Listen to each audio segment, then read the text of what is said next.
sabi ko nga po lagi sa dasal ko na Panginoon, ikaw na po ang siyang mag-ahari sa buhay ko. Ikaw na pong mag-guide sa akin. Know how to place charge battery. Kaya, ilang po mga kapatid ko. Nagpapasalamat po sa Panginoon. Purihin po siya. Lahat po ng nangyari sa buhay ko, alam ko po na nakaplano to, plano ng Panginoon. Pagalingin ako hanggang sa ngayon at magbabalik na po ako sa Panginoon. Amen. Maraming salamat po, Lord. Maraming salamat po, Jesus Christ. Hallelujah, Lord. Hallelujah. Amen.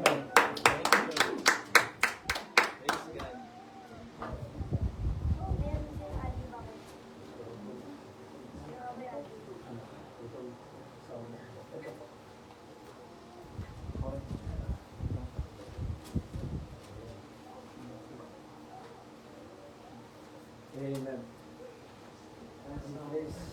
Nung ipagpapalin po ang ating late sa araw na ito mga kapatid. So kami kasi ay galing sa isang magandang blessing ulit na pinagkabot ng ating Panginoon na ipinag-pray din namin na kung ito po ay pagkaloob at ito ay magamit po lalo sa paglilingkod mga kapatid. So hindi namin expect na ngayon po i-release yung sasakyan na nilunod. So mas malaki na. Yun po ay syempre hindi lang pang personal, una-una para sa gawain. Na kapag may mga pupuntahan na mapagkakasya na po kahit paano yung kapatid sa sasakyan, same time sa business. So yun, nga po, talagang ang Diyos ay mabuti at tapat sa kanyang mga pangakong salita na kapag alam niya na ang motibo mo ay perfect o fit yung sa word, talagang ipagkakaloob niya. At syempre, sa bawat salita niya ay meron kang iba't na pangako. Pangako na ang Diyos ay talagang mayroong iisang salita na kapag sinabi niya, mangyayari. No? Only believe, all things are possible, mga kapatid. So, nasa ang susi ng blessing, siyempre hindi lang naman yan sa material, mga kapatid, sa mga makaramdaman o sakit. So, ang susi ay nasa pananampalataya, mga kapatid. So, yun, isa lang yun sa mga nais ko ipatotoo ngayon sa umaga sa bawat isa na ano man ang ating hingin, sabi nga ng Bible, if you abide in me, my word is abide in you. Amen. Right. Ask what you will, and it will be given unto you. So, kailangan ko mga kapatid.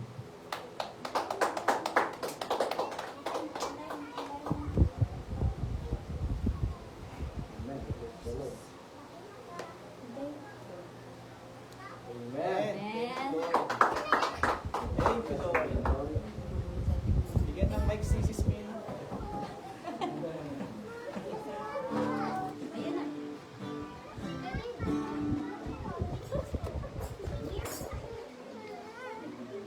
you, Lord. Thank you, Jesus. Amen, amen, amen.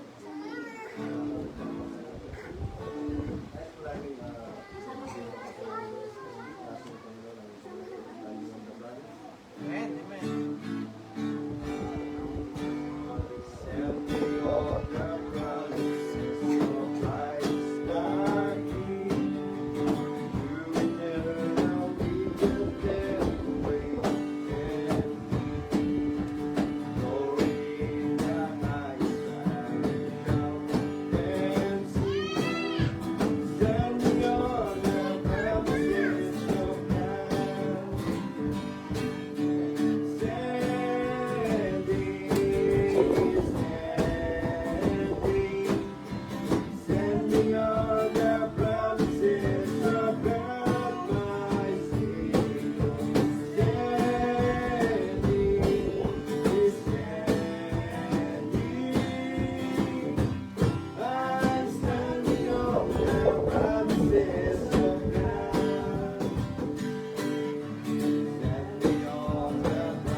Amen. Thank you, Jesus. Oo, gusto ko din salamat sa Panginoon.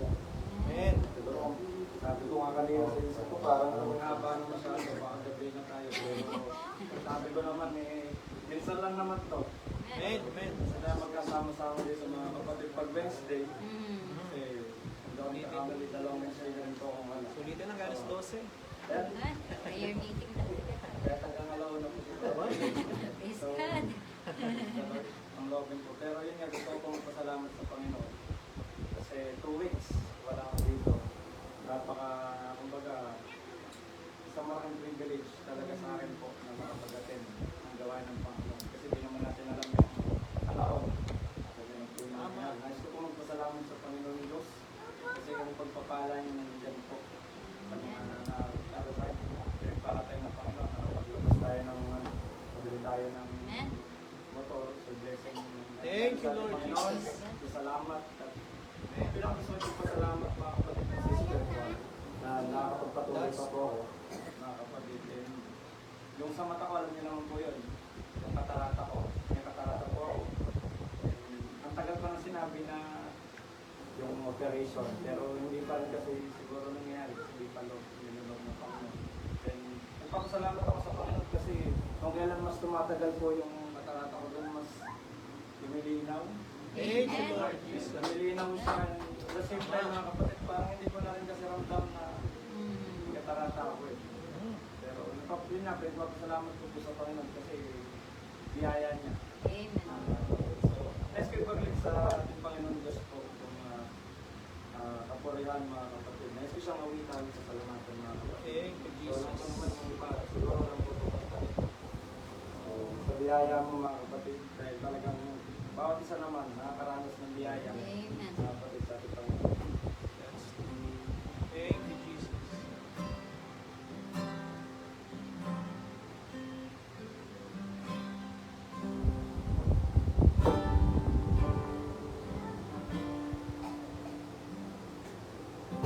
Ang buhay mong ito'y sagat sa biyaya mo. Thank you, Jesus. Kahit na ako'y nagkukulang sa'yo. Thank you, Lord. Kung minsa'y nadarapa habang naglilingkod, buhay ko'y may pag-asa dahil sa biyaya mo. Amen, Lord. Thank you, Jesus. Ang buhay kong ito'y sagana sa biyaya mo. Kahit na ako'y nagkukulang sa'yo, minsa'y nadarapa habang naglilingkod, buhay ko'y may pag-asa dahil sa biyaya mo. Sa biyaya mo, magpapatuloy ako may sariling lakas, kundi sa pag-ibig mong wagas sa iyong salita. Magtitiwala ako, yamang nalalaman ko.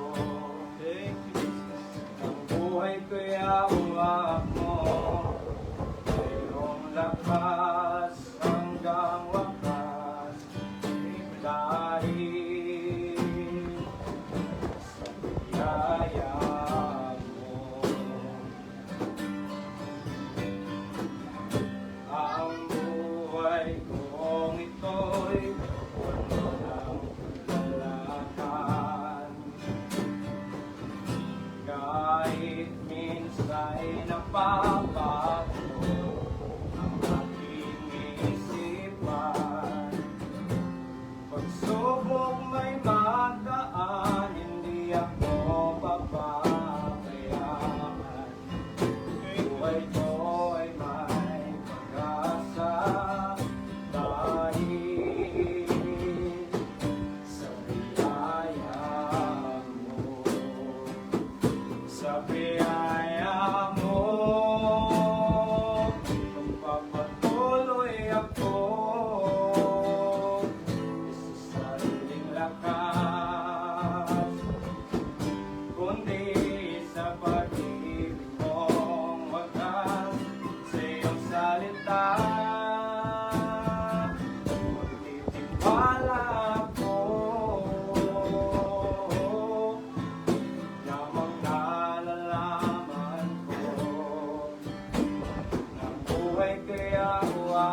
almost 130.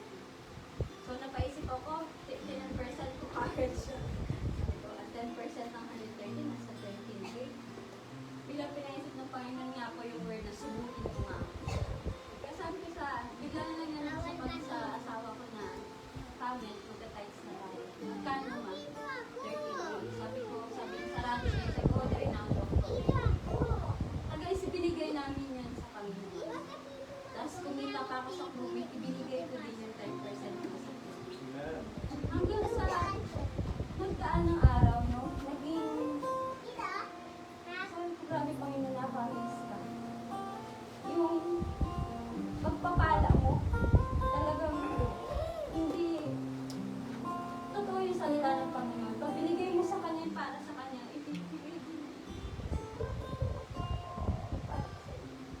Sabi ko pa yun, nakakamiss ka. Kaya, doon ko na-realize yung, sa tagal kong naging isang Kristyano, doon lang ako naging honest sa tithing na yun. At talagang ang Panginoon, hindi tayo binibigo sa Kanya mga pangako. Pero, mga kapatid, pero sa kabila ng mga yun, susubukin ka rin talaga ng yung meron dumadaan. Hindi porket may blessing saya ng lalaki, hindi. Dumarating pa rin po kami sa mga kapagsubukan. Paano tayo bless. Sa kanta nga ni Brother Tim kanina, habang nadadapa tayo habang nandito. Totoo po yun. Hindi palagi nasa masaya, kundi dumarating din po talaga sa mga kapagsubukan. No, minsan, nakakalimot yun nga po yung spiritual amnesia. Minsan nakakalimutan natin. Pero pasalamat ako sa Panginoon dahil na meron kami bilang mag-asawa na tulungan. Lagi siya sabi ng asawa ko sa akin na God will provide. Pero totoo naman po talaga yun. Minsan nakakalimot, pero siya sabi niya God will provide. Pero sige, ang Panginoon na magbibigay ng lahat ng bagay. Kaya sobrang nakaka-amaze ang Panginoon. No? Hindi lang kumbaga, hindi lang ito base sa financial o yung material na bagay na nare-receive namin. Kundi natututunan din kami dun sa mga bagay na yun kung ano yung pwede namin ma-apply sa isang Kristyano. Kumbaga sabi noon, naghihigpit ako sa pera noon. Ang blessing higpit din. Pero nung ibinigay ko sa Panginoon na lahat, hindi na ako nagalilangan ibigay sa Kanya yung 10% na yun. At saka i-mindset ko sa isip ko na money come and go. Ang pera naman kinikita, ginagastos. Kinikita, ginagastos. Yun naman pang purpose ng pera, hindi ba? Eh sabi ko, bakit ako manghihinayang dyan? Bigay ko sa Panginoon. Kaya yung mga naano po namin, nakaka-amaze lang ang Panginoon. Kasi noon, nanghihinayang ako ibigay ang ganung kalaking bagay kasi inisip ko pangbigas namin, pangkain namin. Pero hindi, ibinigay ko sa Panginoon ng bagay na yun. Siguro, darating din talaga yung panahon ng ma-overcome mo ang bawat weaknesses. Kaya pasalamat ako sa Panginoon. Salamat ako sa kanyang kaputihan. Nakaka-amaze kasi hindi ko akalain motor-motor lang kami noon. Motor-motor lang kami. Buntis ako sa mga anak ko, umuulan. Motor-motor lang. Pero ngayon, grabe pa rin.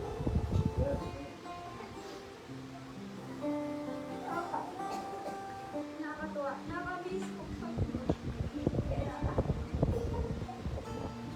ibigay lang po natin ang nararapat sa Panginoon at siya po ang dadalhin. Naniniwala po ako doon. Kung nangyari sa amin, alam ko po na na-experience nyo din yun sa mga anak ko. Kailangan po, pasalamat ka po rin sa Diyos lang po. Thank you, Lord Jesus.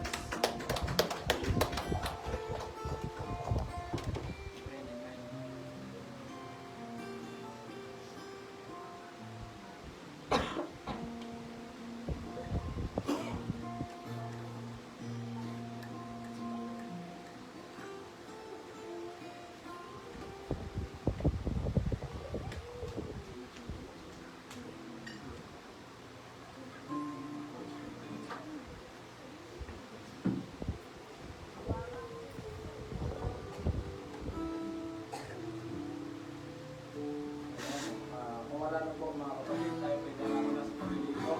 Atin po ma-offering. Awin po natin nagsasabi gift things. Give thanks with a grateful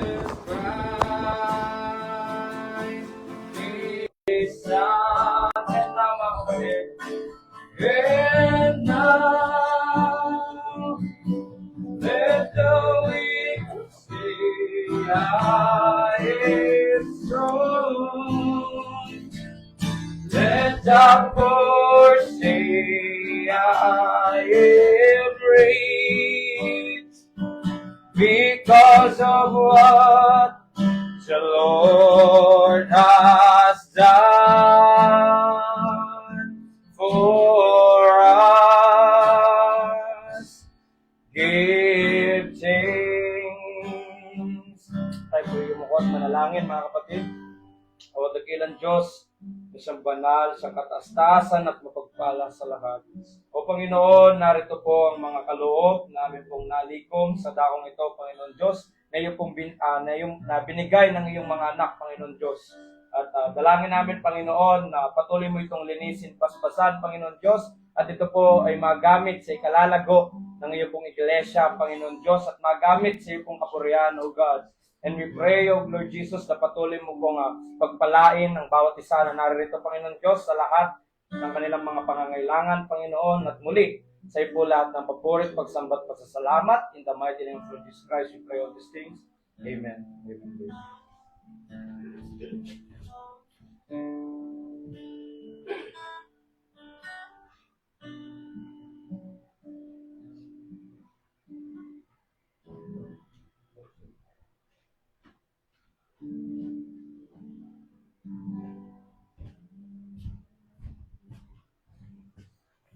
Amen. So, tayo po ay didiretso na, mga kapatid, sa pakikinig ng salita ng ating Panginoon Diyos. At nanyayan ko pong bawat isa na tayo po ay minsan pang tumayo.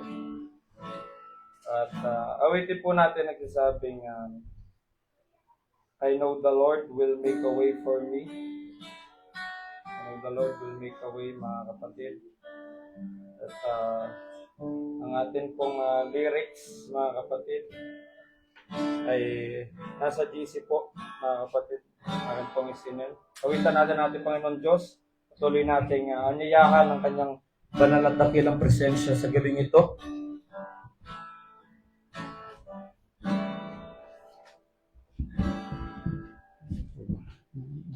Thank you po. I know the Lord will make a way for me. Awitin natin na mayroon sa ating mga puso, mga kapatid. I know the Lord will make a way for me. I know the Lord, mga kapatid. I know the Lord will make a way for me. If I live a holy life, if I live a holy life, shun the wrong and do the right, I know the Lord will make a way for me. Minsan pa, mga kapatid, I know the Lord will make a way for me. Oh, the Lord will make a way for me. Siya may titiwala, Panginoon Diyos, sa oras ito. I know the Lord will make a way. Awitan natin Panginoon, sa oras ito, mga kapatid. Oh, hallelujah. Tinatawagan ko po si Brother Jason. If I live a holy life, shun the wrong and do the right, I know the Lord will make a way. For once again, alam ko may magagawa ang Diyos. Hallelujah. Alam kong may magagawa. Yes, oh God. Ang Diyos. Siya nga po, Panginoong Jesus. Alam kong may magagawa. Ang Diyos. Yes! Jesus Christ. Salamat, Panginoon. Salamat, Panginoon.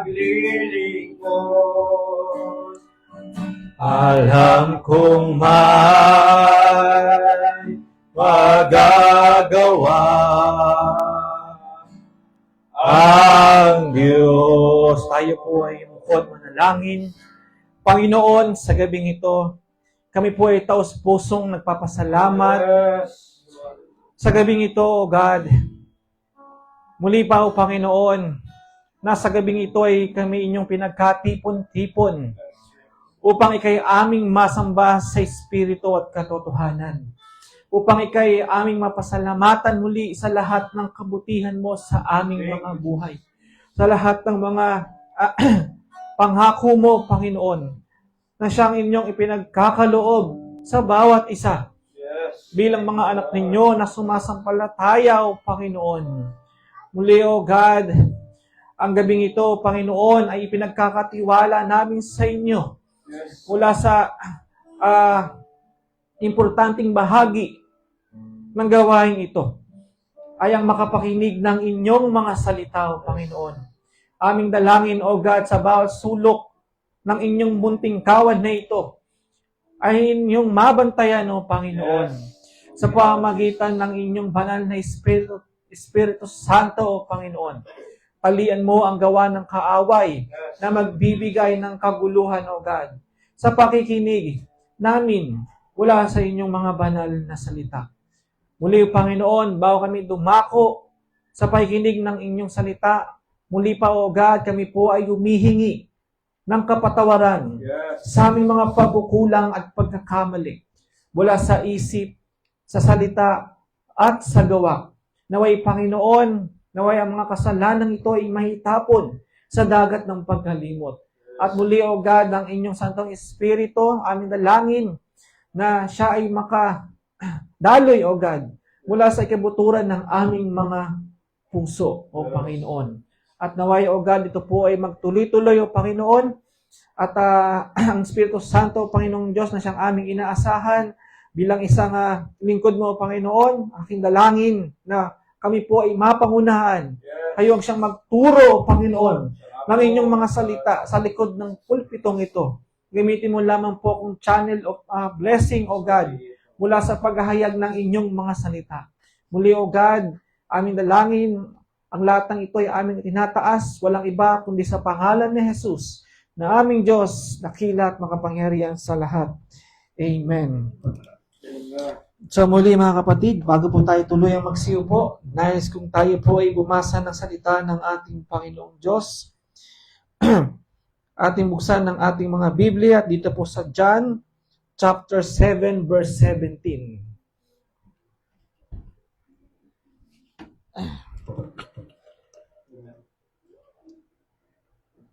At sabi po ito, John chapter 7 verse 17, salitang banyaga, if any man will do his will, he shall know of the doctrine, whether it be of God or whether I speak of myself. Sa Tagalog, kung ang sino mang tao ay nag-iibig gumawa ng kanyang kalooban, ay makikilala niya ang turo kung ito'y sa Diyos o kung ako'y nagsasalita na mula sa aking sarili. Hallelujah! Maaari na po magsiupo ang bawat isa, mga kapatid. So muli po, aking binabati ang bawat isa ng isang mapagpalang gabi po sa bawat isa. At muli po, aking hiling sa bawat isa, mga kapatid, na muli po nating palakpakan ng ating Panginoong Diyos sa gabing ito, sa kabutihan ng ating Panginoong Diyos sa ating mga buhay. At talagang ang mga patotoo ng bawat isa ay talagang patunay na ang ating Panginoong Diyos ay buhay. Tama ba? Na ang ating Panginoong Diyos ay tapat sa kanyang mga salita. No. As long as you have faith, mga kapatid, at sabi nga, only believe, all things are impossible. Tama ba? Only believe. Lahat ng bagay ay posible. All things are possible sa ating Panginoong Diyos. Ang lahat ay posible. Yung mga imposible para sa tao, mga kapatid, sa Diyos ay posible. Buti na lang, mayroong Diyos, mga kapatid. Mayroong nasa likod natin. No? Na siyang, minsan, mga kapatid, para sa atin ay imposible. Pero sa ating Panginoong Diyos, mga kapatid, no, bagamat tayo man bilang isang mga naririto sa lupa, hindi man natin siya kapiling, mga kapatid, in physical form. Pero andyan ang Diyos. Tama ba? In spiritual. Sabi nga ng Bible, mapapalad ng mga taong hindi man siya nakita. Tama ba? Ngunit ating sinampalatayanan. Amen, mga kapatid? Kung ang tubig nga, hangin, hindi man natin nakikita, pero nararamdaman at pinapaniwalaan natin. Tama ba? At nagbibigay ito sa atin ng buhay. So, ganun din ang ating Panginoong Diyos. Wala man siya dito in physical form, pero ang Diyos ay naririyan. No, yung kanyang Holy Spirit at ating nararamdaman yon, mga kapatid. Tama ba? No, sa lahat ng mga kabutihan niya, sa totoo lang, mga kapatid, kung talagang nanamnamin lang ng bawat isa, no, maraming tayong bagay na dapat ipagpasalamat sa ating Panginoong Diyos. Tama ba? No, yung magising ka lang sa umaga eh. Tama ba? Ipagpasalamat mo na yon. Lalo na kung alam mong marami ka pang mga pagkukulang, pagkakamali na hanggang ngayon ay nasa on process ka pa. Tama ba, mga kapatid? So, talagang andon ang pagkakataon na talagang ang araw, pagsikat ng araw ay talagang dapat natin ipagpasalamat. No, maliit na bagay pero titingnan niyo mga kapatid, no, isang bagay na minsan ay ating nakakaligtaan bilang isang tao. Tama ba? So, isa lang yan, mga kapatid, sa mga inalimbawa ko na napakaraming bagay na dapat ipagpasalamat natin sa ating Panginoong Diyos. Kahit yung mga negatibong mga nangyayari sa buhay natin, sabi nga ni Brother Branham, no, yung paulit-ulit na lang nating sinasalita sa likod ng pulpito, mga kapatid, lahat ng mga pagsubok, problema ng buhay ay inilagay ng ating Panginoong Diyos in order to show how we react into an action, mga kapatid. Tama ba? Para makita ng ating Panginoong Diyos, mga kapatid, kung paano natin pangahawakan ang kanyang mga salita. Tama ba? No, kung paano natin ito may apply, hindi man ganun kadali, pero makita ng Diyos, no, makita niya na talagang sinisikap mo. Tama ba? Na matupad ang kanyang mga salita, mga kapatid. May blessing doon. May blessing doon, mga kapatid. No, hanapin niyo sa Book of Deuteronomy. May blessing sa bawat pagsunod sa salita ng ating Panginoong Diyos. Meron yan, mga kapatid. Pero yung nga lang, may sumpa naman na ibinibigay sa mga hindi sumusunod. No. Yung nga lang, mga kapatid, talagang, pero sa kabila ng lahat, mga kapatid, naniniwala ko na, sabi nga, kung saan tayo nadapa, tama ba? Doon tayo bumangon. Tama ba, mga kapatid? No. So, lahat ng bagay ay may proseso kung paano ang buhay sa lupa. Sabi nga, life is a learning process. Tama ba? So, ganun din, mga kapatid, may proseso ang lahat. Hindi siya instant na kapag ikaw ay tinawag ng ating Panginoong Diyos, nagpabautismo, may masasabi mong makakasunod ka na 100%. Tama ba? Kaya nga tayo patuloy na, sabi nga, show must go on for no matter what. Tama ba? Life is a learning process. May mga bagay na hindi tayo alam noon, na unti-unting ipinapaalam ng ating Panginoon. Na noon, tayo ay natitisod sa anumang mga bagay. Sabi ng Bible, sa maraming bagay tayo ay natitisod. Tama ba, mga kapatid? Book of James. Pero, yun nga, mga kapatid, bagaman sinabi ng Bible, no one is perfect. Tama ba? Walang perfecto. But we can be perfect through our Lord Jesus Christ. Sinabi ng Bible yan, mga kapatid. Tama ba? Kaya nga lahat ng bagay ay nasa proseso at bawat katagumpayan ng mga pagsubok at problema ay may rewards katulad ni Job. Tama ba? No, isa si Job ang isa sa pinaka mainam na halimbawa na pagkatapos niyang mapagtagumpayan ang lahat. Amen. No, triple yung kanyang mga na-receive na blessing. Pagamat hindi man tayo after sa blessing, mga kapatid, ipinapakita lang ng ating Panginoong Diyos na sa kahit anong antas tayo ng pamumuhay, once na tayo ay nasa kalooban ng ating Panginoong Diyos, ay hindi niya tayo pababayaan. Sabi ng Bible yon. Tama ba, mga kapatid? So, yun lamang po, mga kapatid, at sa di pagkakatagal, at ako'y talagang napakasaya sa mga oras na ito dahil hindi lang dahil sa material na bagay na na-receive ko, no, syempre, yung patato ng ating kapatid na si Brother Kes na talagang sa Diyos ang kapurian, mga kapatid. Walang imposible, no, sa mga anak na sumasampalataya sa Kanya. Sabi nga ni Prophet, no, even the cancer, yung anghel na nagpakita sa kanya, ay walang magiging laban sa salita ng ating Panginoong Diyos. Tama ba, mga kapatid? So, talagang yung word ng ating Panginoong Diyos sa pangalan ni Jesus, talagang makapangyarihan yun, mga kapatid. No. Talagang magbibigay sa iyo ito ng miracles, mga kapatid. Ano man yung mga pinagdadaanan mo. Sabi nga, if you abide in me, ito sinabi ko kanina, if you abide in me, no, my words is abide in you. Wala tayong pinagkaiba. Halimbawa man sa mga bansa na may mga ambassador. Tama ba? Halimbawa, sa Pilipinas, no, ilang ambassador ang nasa Pilipinas? Ambassador ng iba't ibang bansa. Di ba? Napakadami. Halimbawa kung Amerika, merong US Embassy dito. Tama ba, mga kapatid?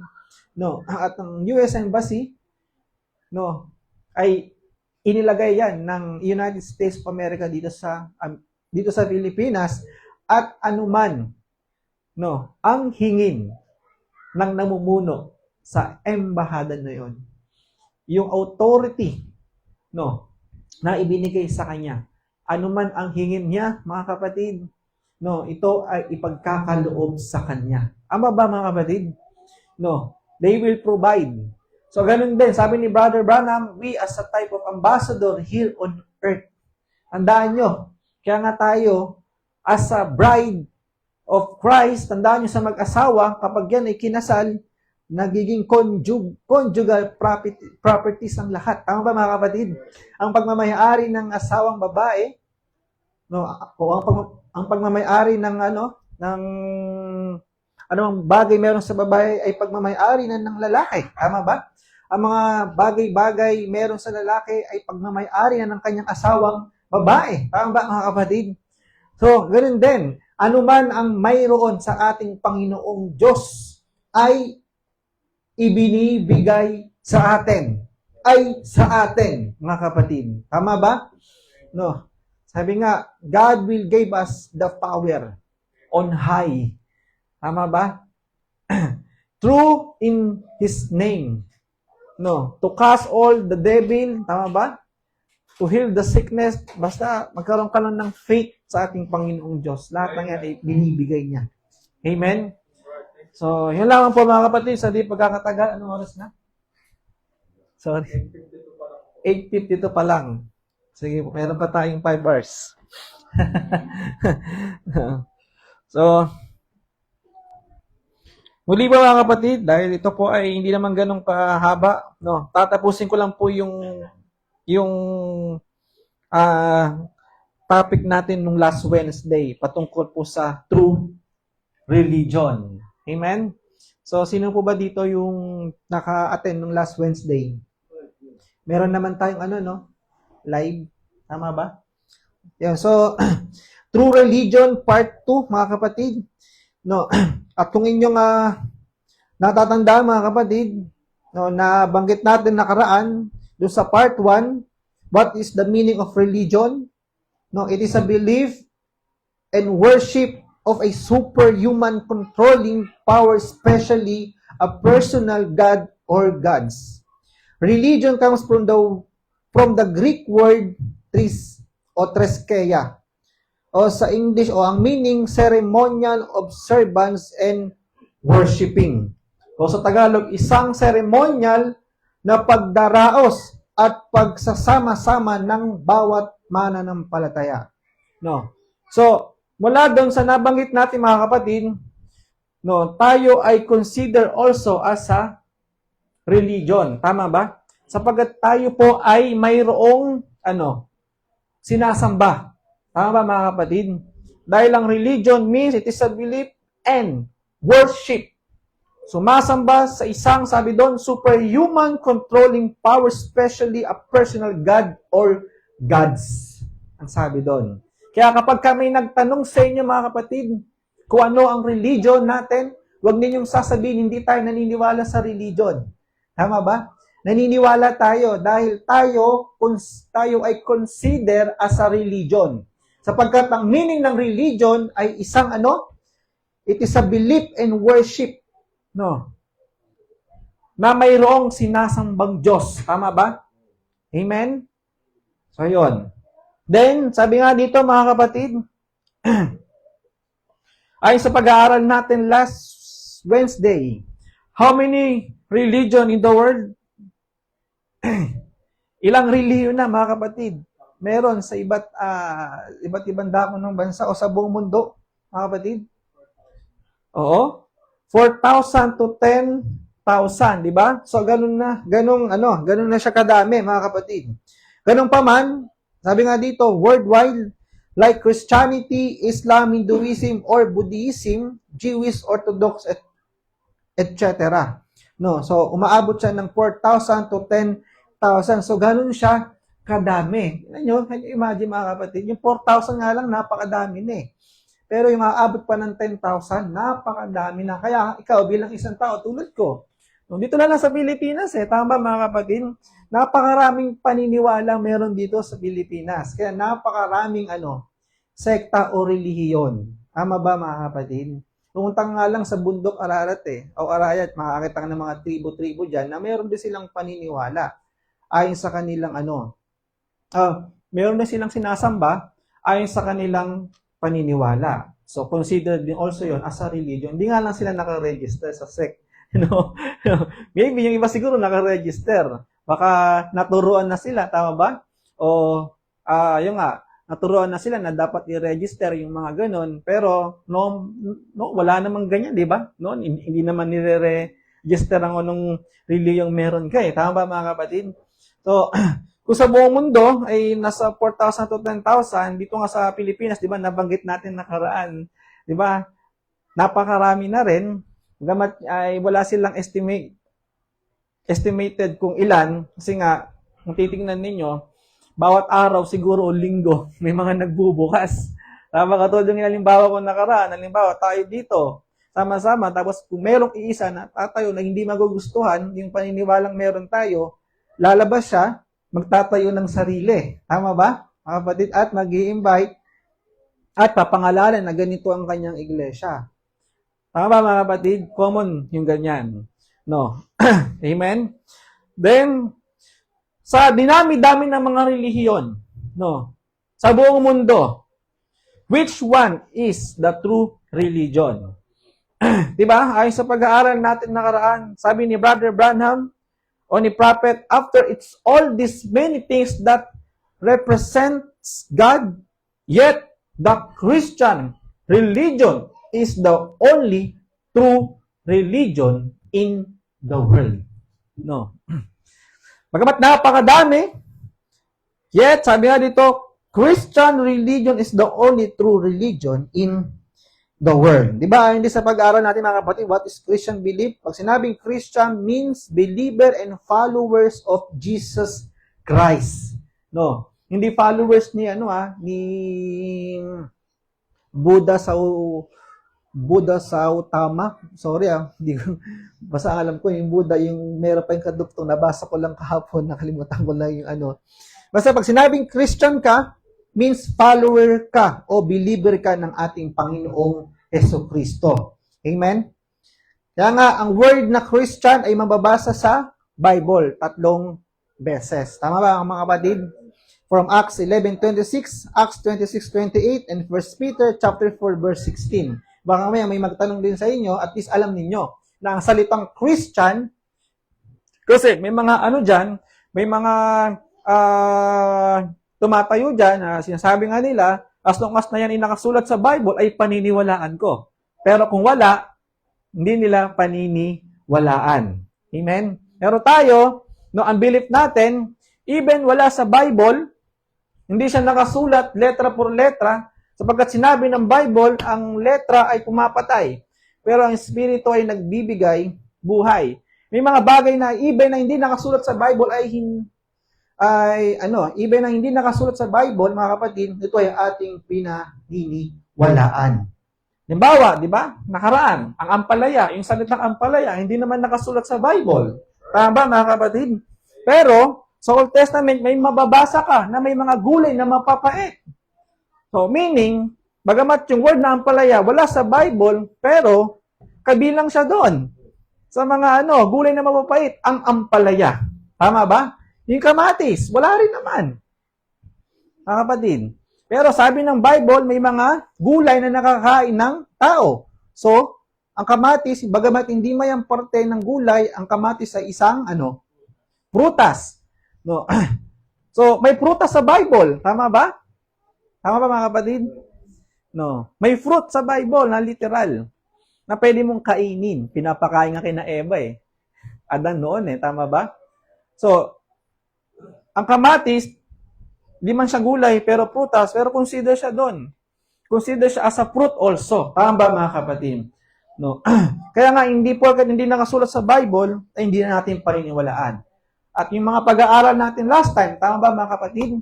Yung backside of the book, tama ba, mga kapatid? Na hindi ipinasulat kay John. Kaya sabi ni John, tatakan mo. No.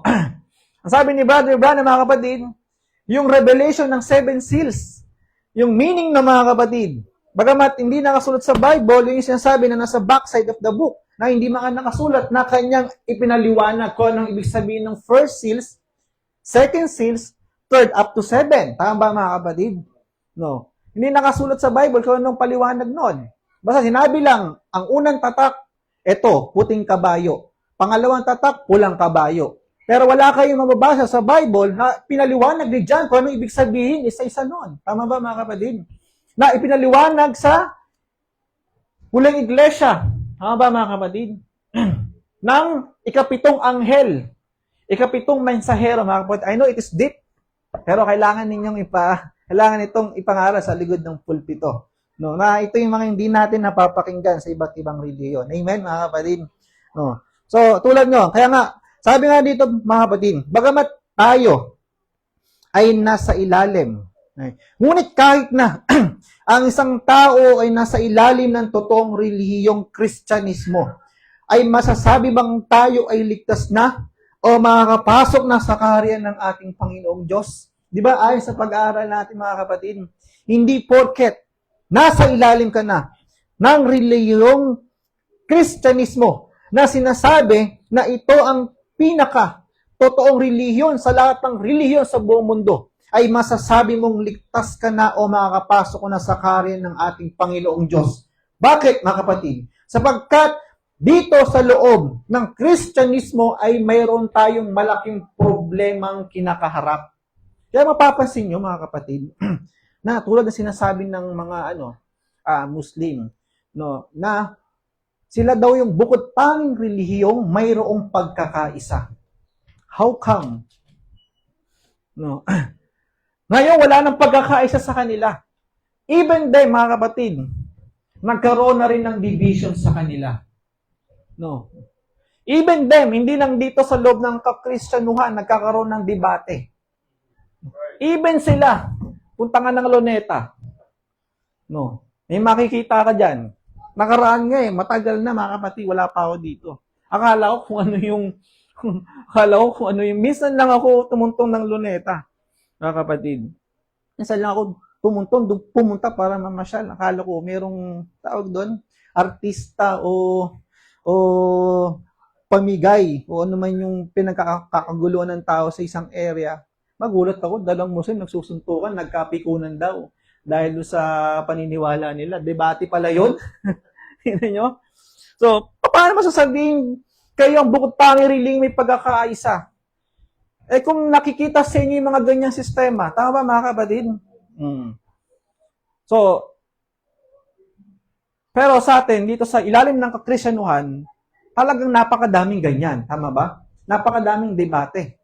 Kaliwat kanang ang debate ng bawat sekta. Bagamat pansin ninyo, mga kapatid, iisa lang ang pinanggagalingan ng ating binabasa. Tama ba? Lahat naniniwala kay Kristo. Kristiyano nga ang Catholic, claiming as a Christian. Baptist, claiming as a Christian. Pentecostal, lahat, mga kapatid, nang nasa ilalim ng kakristyanuhan. Lahat ng mga relihiyong itinatag dyan, mga kapatid. No, lahat yan, nagsasabing sila ay naniniwala o sumasampalataya kay Kristo. At kahit ni isa dyan, mga kapatid, wala kang maririnig o mapapakinggan, nasasabihin nila, wala sa amin ang katotohanan. No. Ang laging bukang bibig niyan, nasa amin ang katotohanan. Full gospel. Brad, full gospel ba kayo? No. Tama, kapatid? Full gospel ba kayo, Brad? Full gospel kami. Tapos makikita mo, nagpa-party-party tuwing gabi. How kang full gospel ka? No. Makikita mo yung pinakapuno, naninigarilyo sa labas. One time nga, bumibili ako ng baboy. Ito, patotoo ko lang, mga kapatid. Bumibili ako ng baboy dun sa suki nung pinagbibilan namin. So, gulat na lang ako, mga kapatid, na mayroong isang lalaki doon na bumibili rin ng baboy kung yung binibili ko. May hawak na sigarilyo sa likod. Ganyan, no? Habang hinihintay niya na tinataga yung baboy niya. Maya-maya, yung isang ali doon, tinawag siyang pastor. Gulat ako. Pastor, sigarilyo? Ayos to, Kaya, mga kapatid, pastor, naninigarilyo? Ha? Yun. Hindi, wala pa ako na-encounter na pangalang pastor. Meron ba kayo? Meron din? Meron? Lord, ayos Pero, alam niyo paano ko napatunayan na siya ay pastor talaga. May lumapit sa kanyang babae at tinawag niyang sister. Hala niya, May kasunod pa yon. Sister, kunin mo itong mga baboy. Baka meron pakain sa kanila. Yung pala yung ipapakain mga kapatid. Yun lang. Ang sister, alam ko, hindi na siya considered as a name Parang na siya di ba? So, doon ko napatunayan, sabi ko, church, nasa to. Pero, lobat na. Wait lang. May dala akong charger dyan mo. So, kung titingnan nyo mga kapatid, yun nga. Wait lang pa.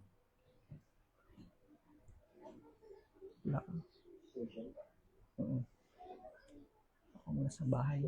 Sa bahay, charge extension. Hindi yan, bro. Hindi yan, bro. Cellphone mo na lang.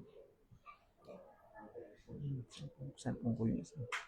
So, yun, mga kapatid. So, doon ko nalaman. Yung tablet ko na lang. Isa.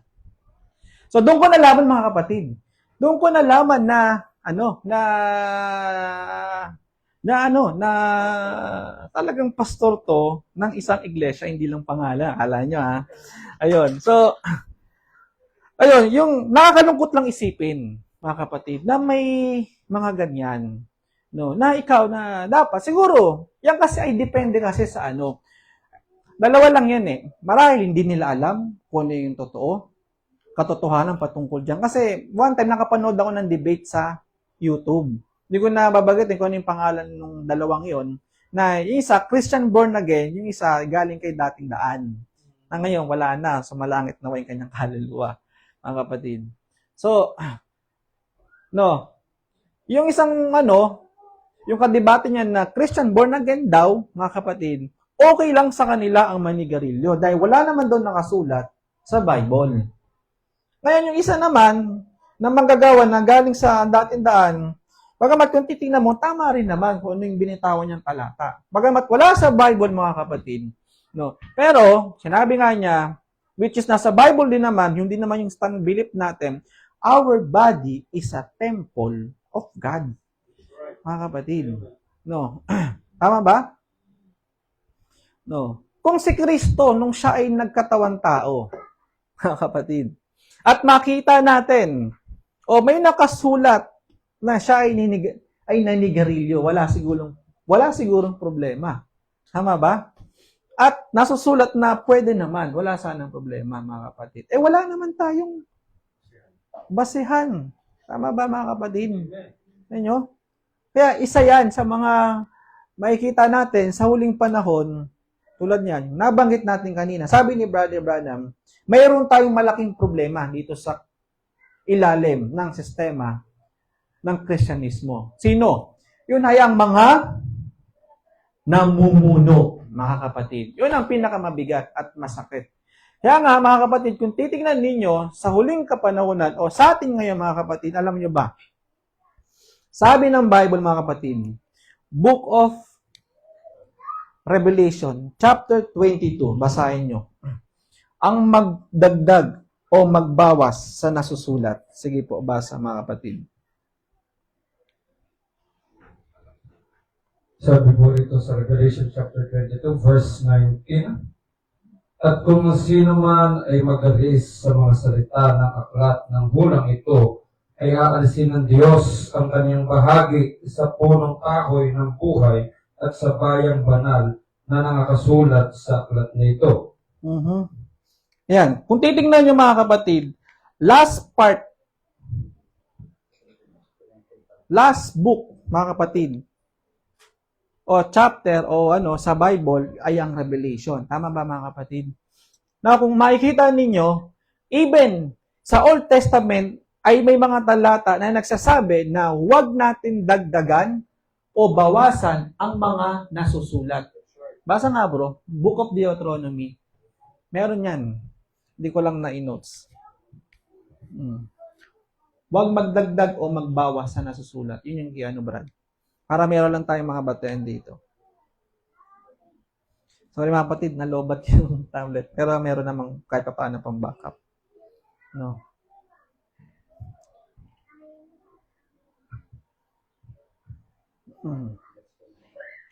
Deuteronomy. Sino may ano dyan?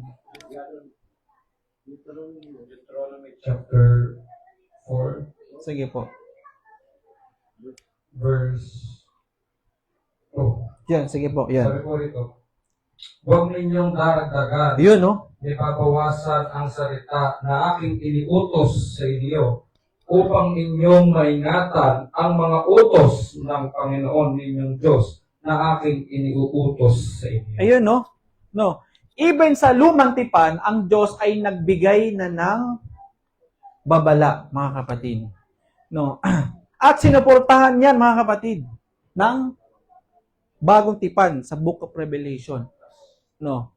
Kung titignan niyo, mga kapatid, hindi sasabihin ng ating Panginoong Diyos yan kung walang gagawa na magdadagdag at magbabawas sa salita ng ating Panginoong Diyos. No.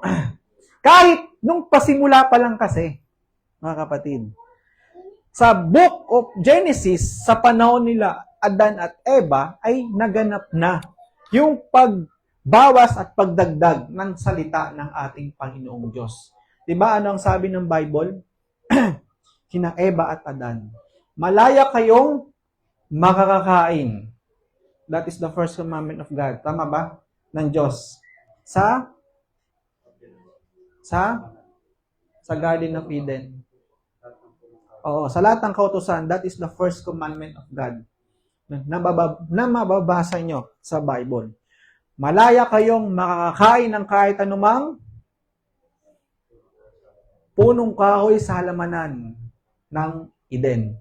Maliban lamang po sa puno ng pagkaalam ng mabuti at masama. Sabi doon, no, huwag ninyong kakanin o hihipuin man lang. Sapagkat kayo ay, sabi doon, mamamatay.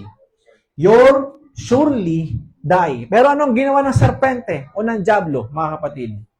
Yung from the word, sabi nga doon, you'll surely die. Pero anong record sa Bible? Ano ang sabi doon ng serpente? You're not surely die. Yan yung mga kapatid. Yung from the word not, 3 letter. Yan yung mga kapatid. No, pumasok ang kasalanan at kamatayan sa tao, mga kapatid. Kaya pala, no, ang Diyos ay nagbabala. Doon pala sa Book of Deuteronomy.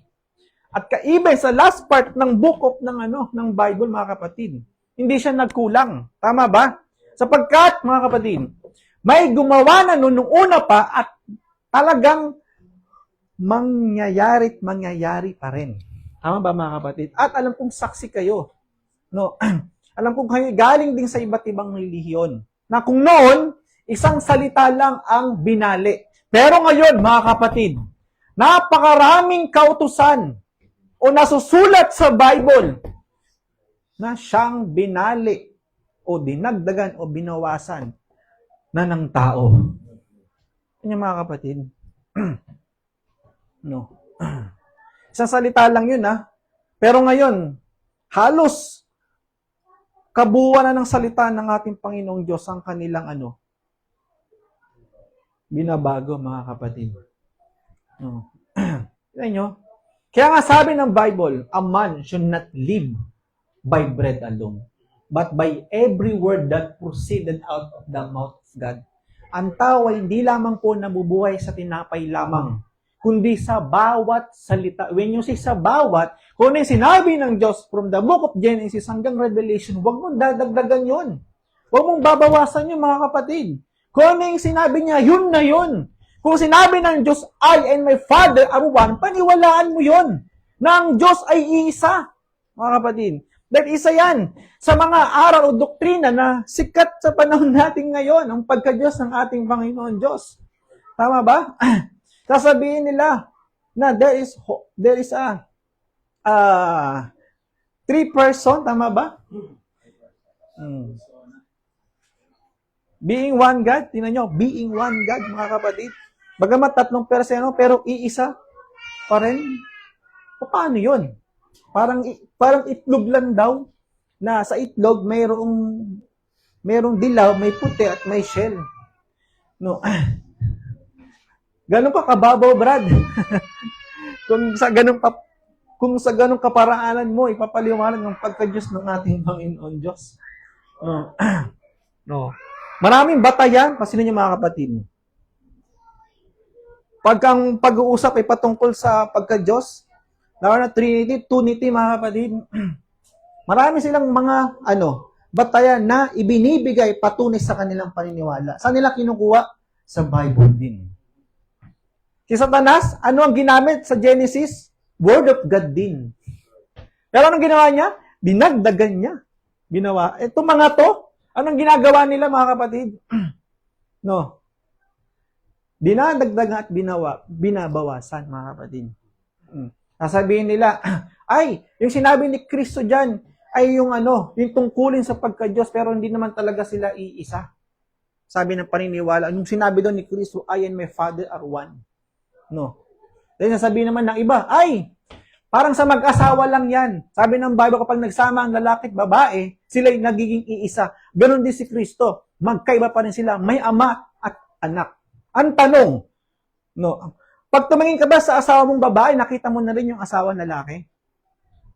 Magkamukha ba kayo? Wala pa siguro kung nakitang ganun, na mag-asawa talagang magkamukha. No. Tama ba, mga kapatid? No. Hindi naman pwede pag tumingin ka sa asawa mo, makikita mo yung itsura mo. Tama ba? Hindi pwedeng ganon. No. Kasi yun ang paniniwala, yun ang batayan nila, yun ang nila doon.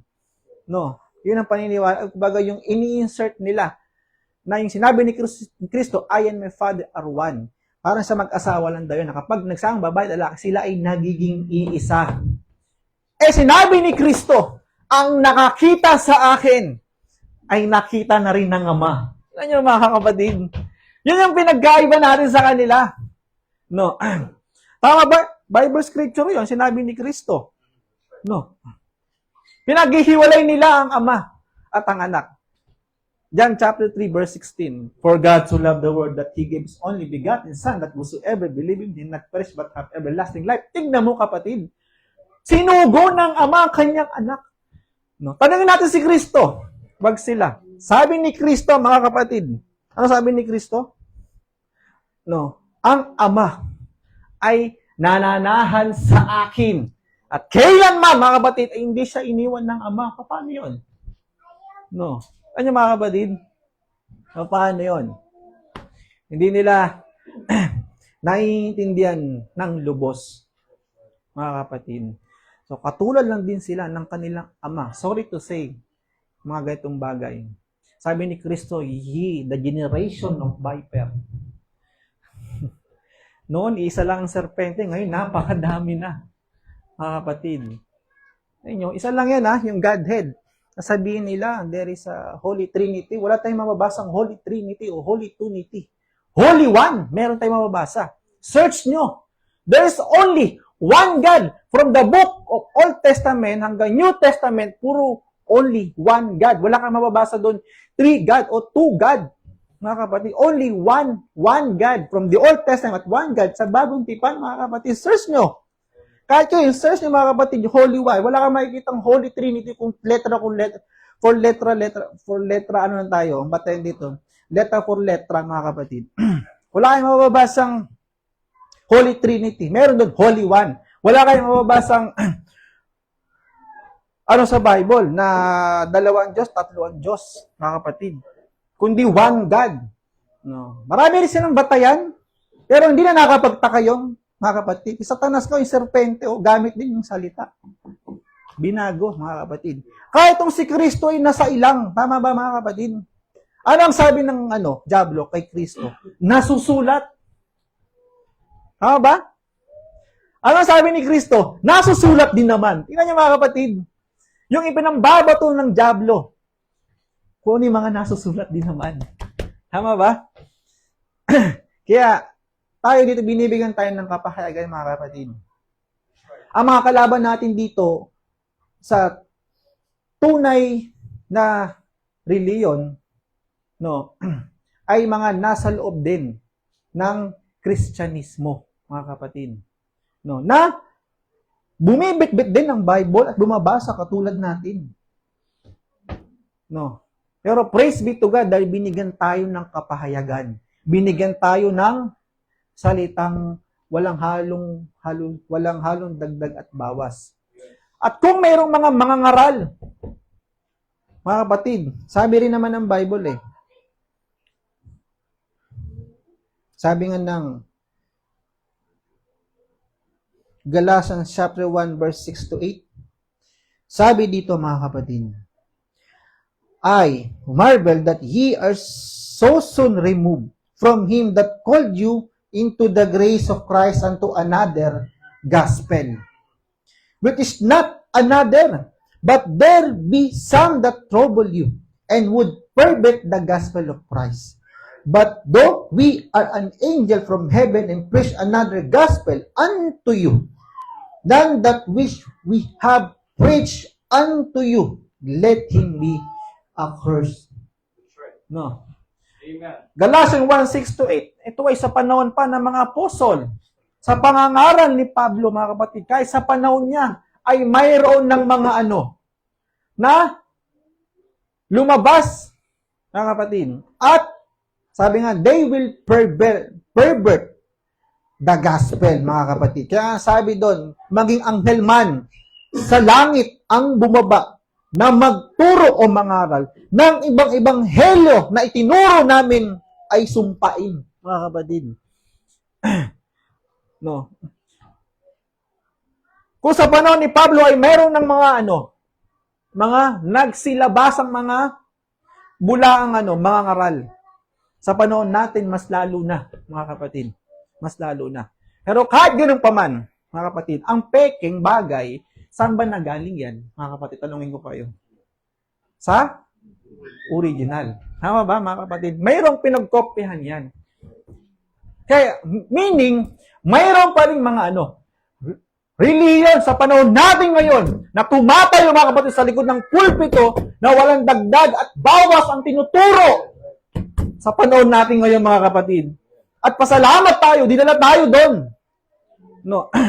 Dinala tayo doon sa isang reliyon na yun na nagtuturo ng tama, walang dagdag at bawas. Kung ano lamang yung nasusulat, yun lamang po ang ating ipapangaral at ituturo at ipapasunod sa bawat isa na naririto, mga kapatid. Pero kahit ganun pa man, out of 100%, 99%, mga kapatid, 1% lang ang mga tumatay talaga sa panahon natin ngayon. na nasa katotohanan. Kaya nga, yung magdagdag at magbawas, hindi sasabihin ng Diyos yan, mga kapatid, kung walang gumawa at gagawa pa niyan. Tama ba, mga kapatid? Kaya nga sa panahon natin ngayon merong another Jesus na tatayo, no? May mga false teacher, false apostle, false prophets, mga kapatid, na magsisilabasan, mga kapatid, sa panahon natin ngayon. Kaya nga sabi dito, sige, basahin natin. No, bago tayo magtapos, basahin ko lang yung 4 na talata na yon. No. Na kung papaano sa panahon ng Book of Genesis kina Eva at Adan, may lumitaw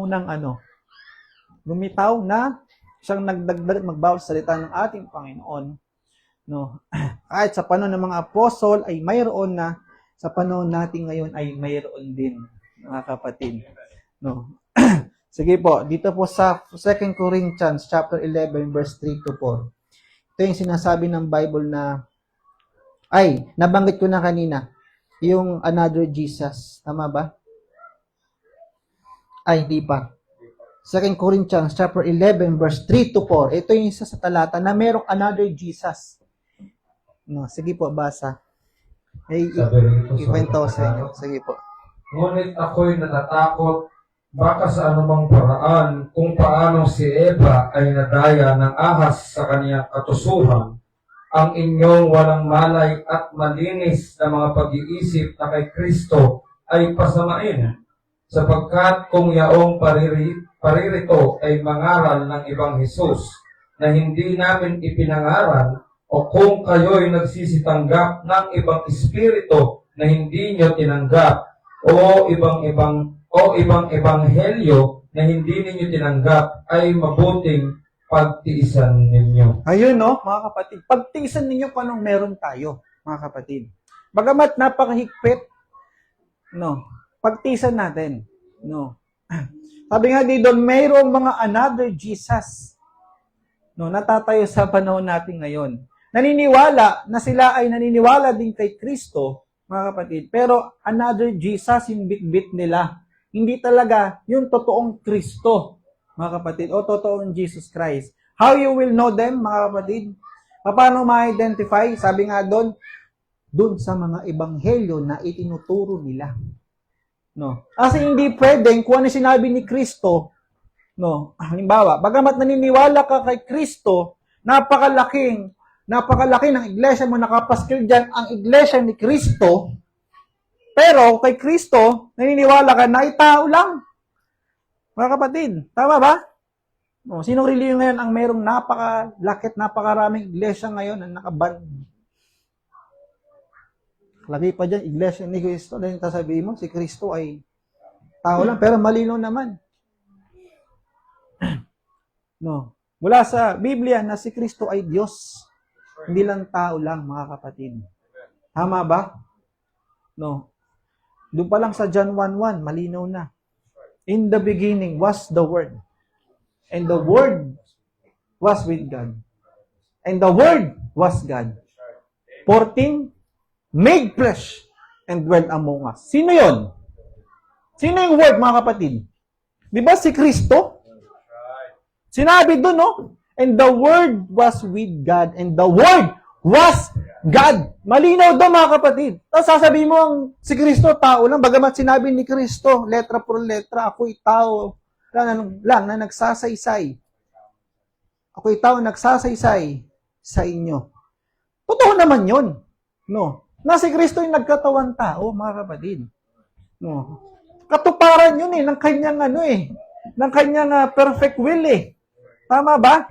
Kailangan niya magkatawan tao sapagkat, mga kapatid, lahat ng bagay ay nalilinis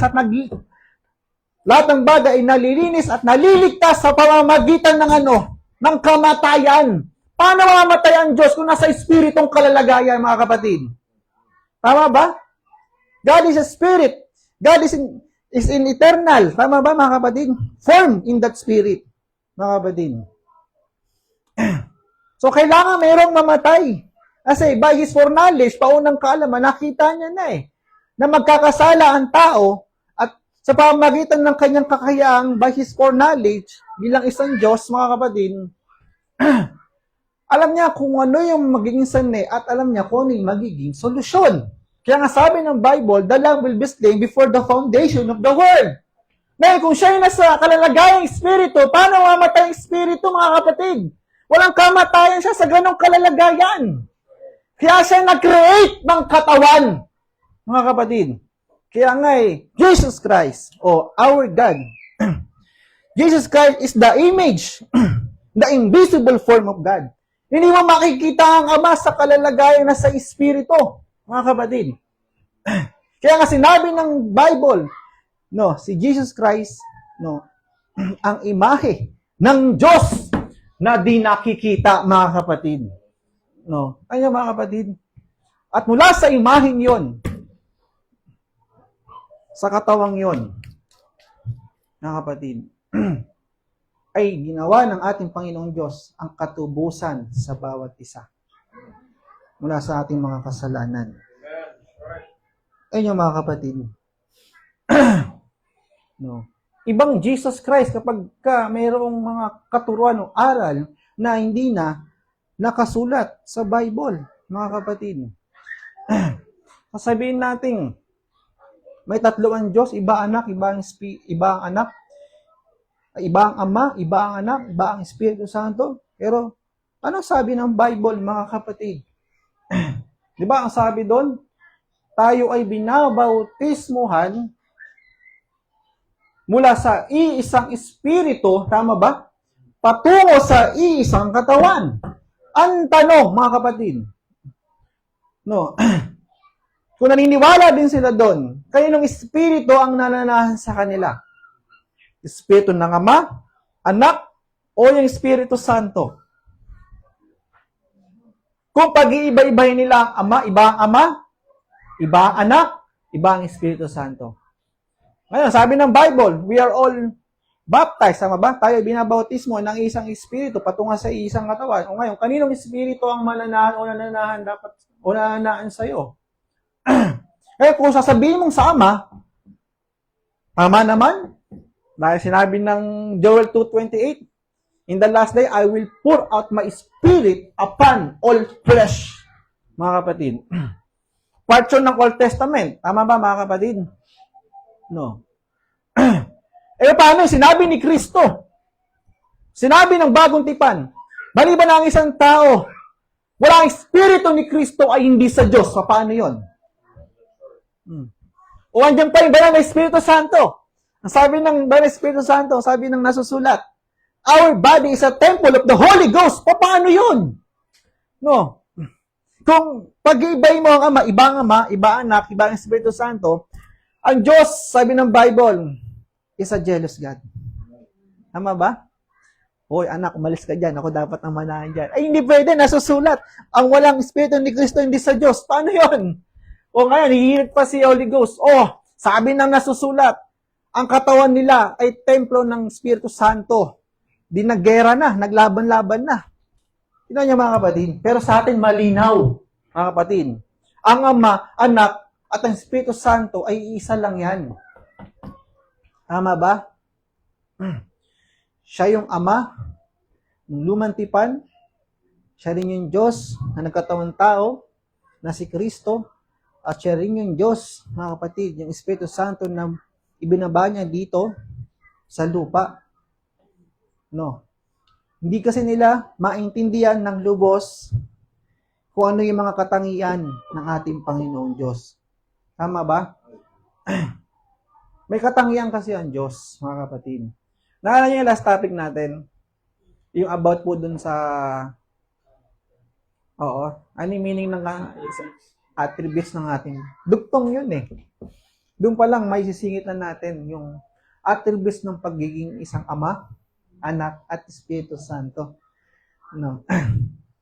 Ayaw kasi ng Diyos, mga kapatid. Ay, meron kasing mga katangian na ang Diyos na gusto niyang ma-manifest para maabot ng Diyos.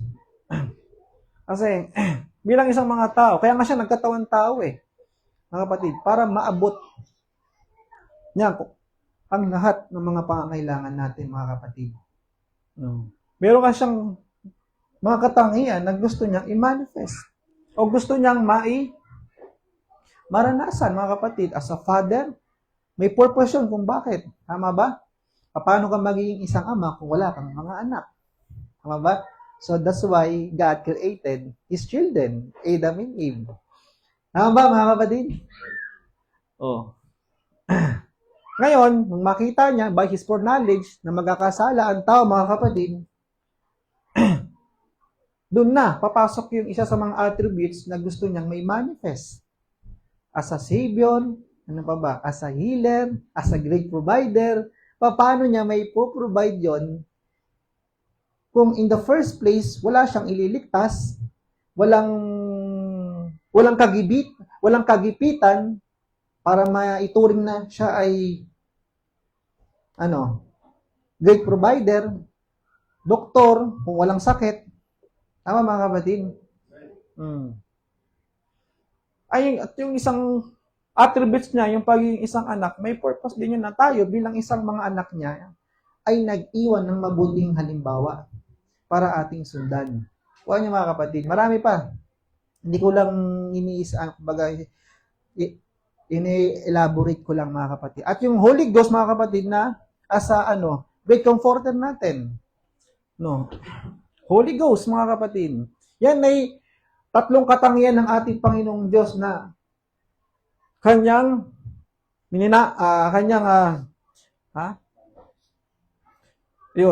gusto niyang i-manifest, no, na nag-manifest sa tatlong magkakaibang panahon. Sa lumang tipan, mga kapatid, Father. Nung siya nagkatawang tao sa bagong tipan, Son. And today, Holy Spirit, mga kapatid. No. Kumbaga, sa isang tao, may tatlong bahagi ang katawan ng isang tao. Tama? O tayo. Espiritu, laman, at kaluluwa. Pero isa lang yon. Tama ba, mga kapatid? No. May tatlo kang ginagampanan sa isang araw, magkakaiba. Tama ba? Pero isa lang ang gumaganap nun. Mula sa pagiging isang asawa, pagiging isang may anak, pagiging isang kung ano man yung trabaho mo, mga kapatid, inuhubad mo. No, inuhubad mo yung pagiging isang may asawa kapag nandun ka na sa pagiging isang may anak. Tama ba? Inuhubad mo yung pagiging isang may anak kapag nasa labas ka at nag-provide ka na pangailangan ng iyong mga anak. Tama ba, mga kapatid? Pero iisa lang din ang gumaganap noon, mga kapatid. Pwede ng ating Panginoong Diyos. God manifested in three different kinds of time, mga kapatid. Magkakaibang panahon. No. Na nais niyang ma-manifest, mga kapatid. Kaya ang Diyos ay iisa lang, mga kapatid. Walang pangalan sa silong ng langit. Sukat na ikaliligtas ng tao kundi sa pangalan ng ating Panginoong Hesukristo. No. Kaya nung ang Diyos ay nagutos sa kanila, baptizing them in the name of the Father and the Son and the Holy Ghost. No, ang Father, Son, Holy Ghost, hindi naman pangalan yan eh. Titles lang yan, mga kapatid. Kaya, after nun, mga kapatid, hindi naman nagbautismo agad ng mga apostol. Tama ba? Pinabalik sila saan? Sa Jerusalem. Which is doon nila tatanggapin yung pangako ng Diyos. Anong pangako yun, mga kapatid? Yung banal na Espiritu Santo, tama? Tama ba, mga kapatid? Yung na-receive nila sa Book of Acts. Yung lahat ng mga nasa upper room, nangapuspos sila ng banal na Espiritu Santo. And after nun, mga kapatid, doon sila nagpasimulang mangaral. No? Mangaral na at magbautismo, hindi sa titulo ng Ama, Anak at Espiritu Santo, kundi sa pangalan ng ating Panginoong Hesukristo, Acts 2:38, mga kapatid. Kaya nga, lahat tayo dito eh. Tama ba, mga kapatid? Tulad ni Sister Dessa, yung way of, sa kanya, baptism. No. Ano yung way ng baptism sa'yo? Buhos? No. Pero sa Bible, malinaw naman ang baptism. Sa Greek word ng baptism ay ano? Ha? Sa Greek word. Anong Greek word ng baptism? Baptizo. Tama ba? Na ang kahulugan ay to immerse. No. Ilubog, mga kapatid. Hindi naman sinabi dong bisik-bisikan o buhusan. No? Kaya tumanggap siya ng rebaptism. Brad, wala namang rebaptism sa Bible. How come nawala? Mayroon. Yung mga binautismuhan ni John. No? Na nakasalubong ni Pablo. Sa anong paraan kayo binautismuhan? Sabi ni Pablo. Kundi sa bautismo ng pagsisisi. Mga kapatid, hindi pa nga nila na-receive yung gift of the Holy Spirit eh. No. Kaya sila, ni-rebaptize ni Pablo. Kaya mayroong rebaptism dito, mga kapatid. Pag galing ka sa isang reliyon, no, at mali, yung way ng baptism sa'yo, kailangan mong i-rebaptize. At kahit nasa tama, in Jesus' name, lubog, kailangan mo pa rin i-rebaptize. Kasi bakit? Ikaw ay binautismo ng isang tao na hindi binigyan ng authority ng ating Panginoong Diyos para magbautismo. Itinayo mo lang yung sarili mo para maging isang guro o pastor para makabilang ka dagdag sa mga susunugin sa impyerno. Yun ang masakit. Kaya ako, o yung iba dito, bagamat galing sa isang reliyon, tama yung way ng baptism, mga kapatid. Lubog in Jesus' name, nagpa-rebaptize. Kasi bakit? Mga kapatid, yung commission, ibinigay sa 12 apostle, tama ba? O 11, wala na pala si Judas nun. No, wala na si Judas nun, mga kapatid. Yung utos, ibinigay sa 11 apostle. Idagdag na lang natin si Apostle Pablo, mga kapatid. May mga talagang binigyan ng authority sa bagay na yan. Yung mga talagang taong tinawag ng Diyos na magbibitbit ng katotohanan. No? Kaya yung iba dito nagpa-rebaptize, mga kapatid. No? Para sa mas malalim at mas detailed na pag-aaral, mga kapatid, pwede natin upuan yan. Bible study tayo. Kasi nasa preaching tayo, mga kapatid. No? Sino ba dito yung mga bautismado na? Halos lahat. Tama ba? No? Baka si Brother Cass tumanggap ng rebaptism sa tulong ng ating Panginoon. Amen. Praise be to God. So, yun lang po, mga kapatid, dahil parang magpa-part 3 pa. Pero sa susunod na to, pagbalik ko na, galing Hong Kong, saka Taiwan, mga kapatid. Dahil next Wednesday, si Brother Dave na ang ating ibigyan natin ng authority ulit na siyang mamuno sa bawat isa. No?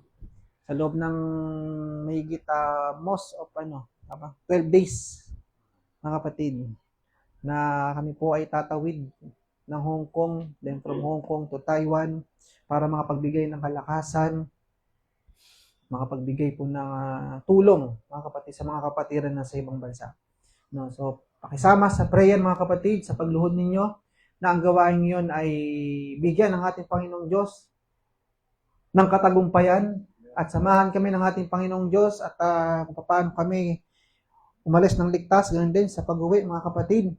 At sa aking pag-alis, inyong iluhod, mga kapatid, ang katagumpayan ng ating Panginoong Diyos sa gawain dito. Umalis akong may kaayusan, babalik akong may kaayusan, mga kapatid. So, yun. At pakisama na rin sa pagluhod ninyo, mga kapatid, ang mga kapatiran na may mga pangailangan, physical, material, spiritual, mga kapatid, ay isama na rin ninyo sa prayer at yung kaayusan ng ating munting kawan dito. No? At syempre, isama nyo na rin sa prayer yung House of Disenyo. Yung ating datangkiling na siya magbibigay sa atin ng source of income. So, masaya tayo. Masaya ba, mga kapatid? Masaya kayong gabi? Dahil isa sa mga yung last prayer natin dito, nating inuluhod ng 2 linggo, ay yung mapagaling ang ating kapatid na si Brother Chris, kesa ay nabigyan ng palakpakan natin ang Panginoon, puri sa ating Panginoon Diyos, no? At hindalangin na naway hindi dyan magtapos, no? Napakaraming blessing na ibibigay ang ating Panginoong Diyos. Hindi lang sa mga karamdaman o sakit, at yung pinaka big blessing, yung miracle, ay yung talagang pagbabago ng isang tao, at yung ma-meet mo 100% yung kalooban ng ating Panginoong Diyos, masunod mo sa pagpapatuloy mo. No? So, yun naman tayo mga kapatid, tama ba? No. Hindi lang tayo, ang aim natin dito ay hindi lang yung maligtas, mga kapatid, ay yung makasama tayo sa rapture. Amen? So, kailangan po mga kapatid, tayo po ay dadako na sa pagpapanalangin. So, tayo po ay magpapasimula na.